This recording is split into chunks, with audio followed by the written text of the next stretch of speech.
বরিশাল না, এটা ইন্ডিয়ান ইলিশ। দাদা আমরা বাংলা ইলিশ খাই না। এটা ছোট ছোট দেখে নাও একটা।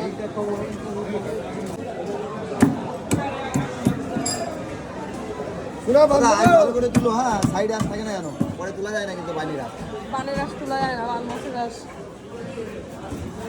আঁশ তোলার যন্ত্র নাই।